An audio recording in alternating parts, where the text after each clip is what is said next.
this cost me about $15 to $16. This includes the fries, the burger, and a drink. The average income here is like about 430 to 450 USD, which is 5 to 600 Sing.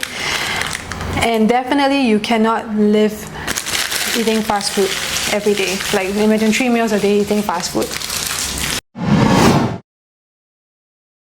Sawadika! This is my dinner! And today I decided to get some comfort food. After eating all this yummy Thai food that I've had in my vacation here, I decided to get some burgers. And here, I'm just going to show you the receipt so we can do a little bit of a price comparison right now. Can it get? Okay, I think you may not be able to see it. Never mind, we'll do a screenshot for you later, okay? So, look at that. Okay, it's a bit wet, but it's okay.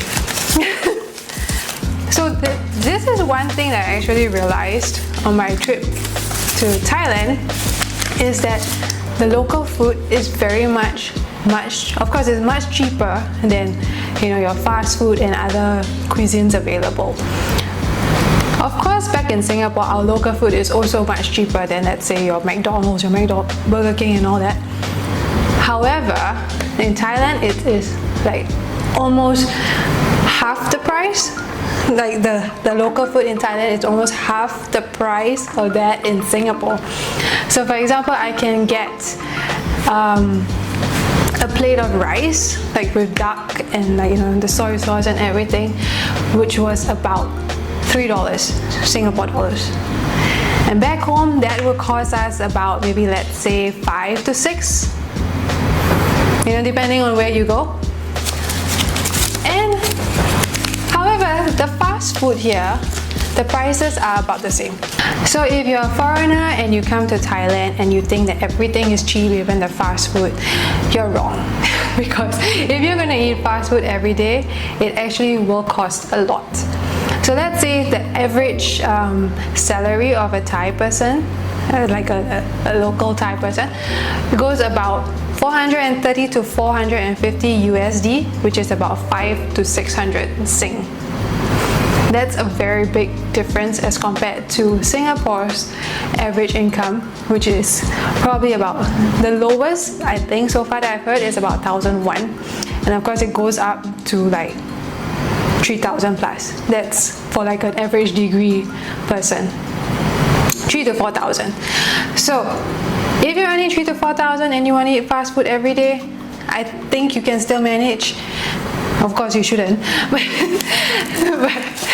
you know what I mean, right? So without further ado, let me just gonna show you what I got.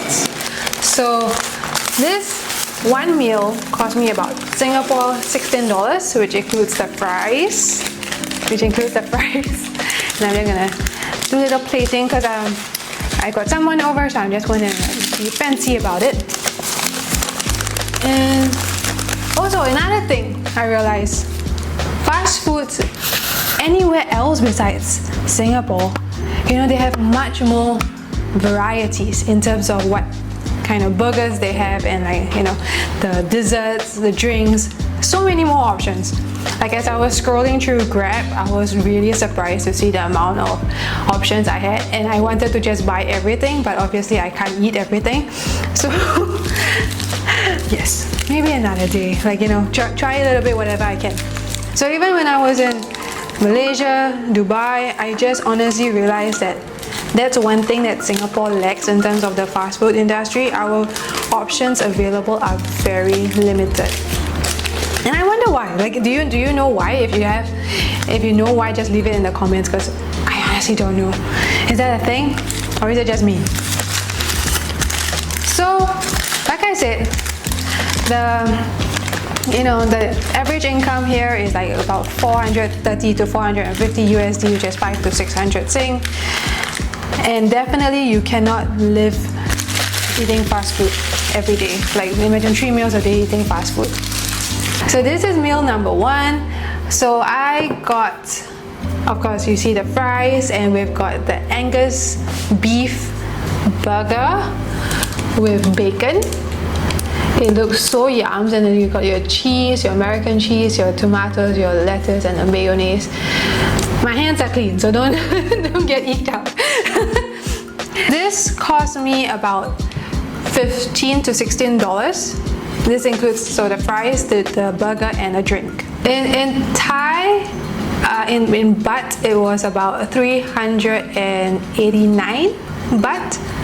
Yeah, which is like 15 to 16 Singapore dollars. This is actually the average price of a higher end fast food meal that you would get in Singapore. So in terms of comparing Thailand baht to Singapore dollars for the fast food meal, it's the same. So I think like international franchises, that's what they do, just as like with other brands, your fashion brands and everything. Prices in every country pretty much has a standard price range. That's what I have learned over my years of travel.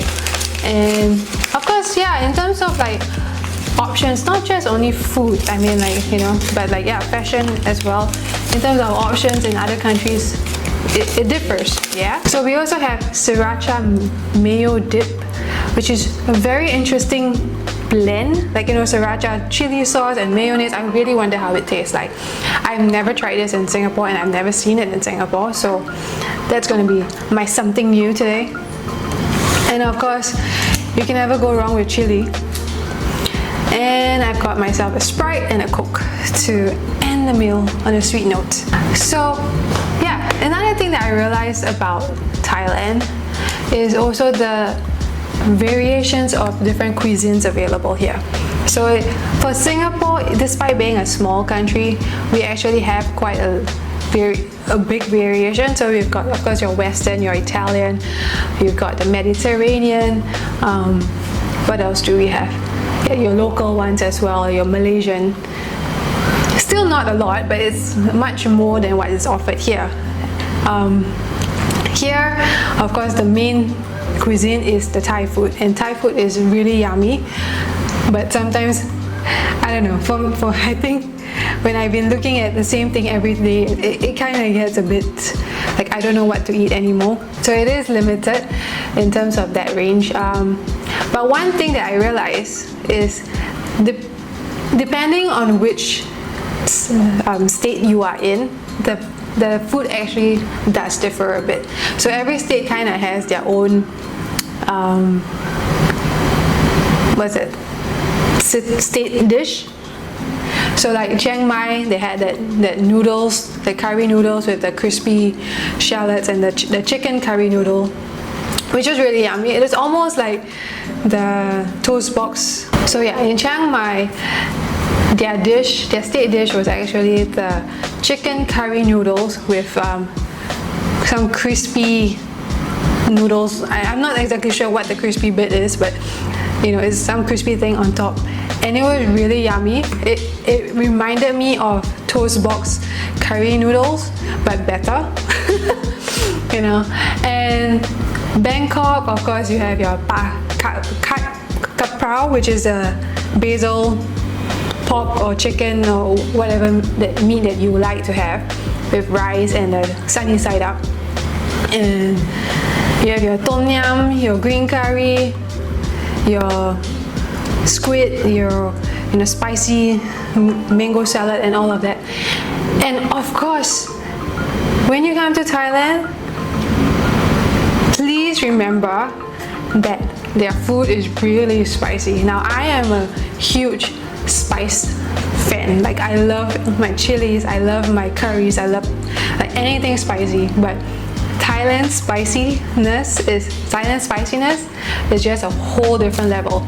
Like this morning, I actually ordered something that was normal spicy, and I was really dying out of the heat that was coming out from my ears, like, so that the next time I'm going to order, I'm going to have no chili, and then maybe they also do give like chili with the fish sauce at the side. So If I need to, I will add that in. But I am not playing around with Thailand's level of spiciness. It's just really, really crazy. Not crazy in a bad way, but you know, it's just very much insane how much spice they can take, and I truly admire them for that, like to be able to eat so much of spicy food. So now I am going to have my meal because I'm really hungry, and I'm just going to show you again what my meal is today. Yeah, so we've got French fries, and we've got a Angus beef cheeseburger with bacon, and of course you can't go wrong with Sprite and this spicy mayo dip. I really hope it's not that spicy though. But before that, a word of caution for all my expat friends out there. You know, if you may think like Thailand is really cheap and you come here and you may think you can eat fast food 3 times a day for like the whole month. Let me tell you, that's not a wise choice, because even though things are cheap, fast food is actually pretty expensive. Imagine spending, you know, 16 Singapore dollars 3 times a day for like 31 days. That's not a wise choice to make. And you're also going to miss out on the amazing food that Thailand has to offer, the amazing local food that Thailand has to offer. You know, so moving somewhere, traveling somewhere is all about engaging the culture and, like, you know, learning from them and seeing what the food is. And I believe, you know, food is the way to the soul. So if you're coming to Thailand and you're missing out on the Thai food, you haven't truly traveled. Without wasting more time, just remember that if you're coming here and you plan to stay here, do not eat fast food every single time, because it's going to cost you a lot. And furthermore, it's not really healthy. You wouldn't want to be gaining so much of weight eating this.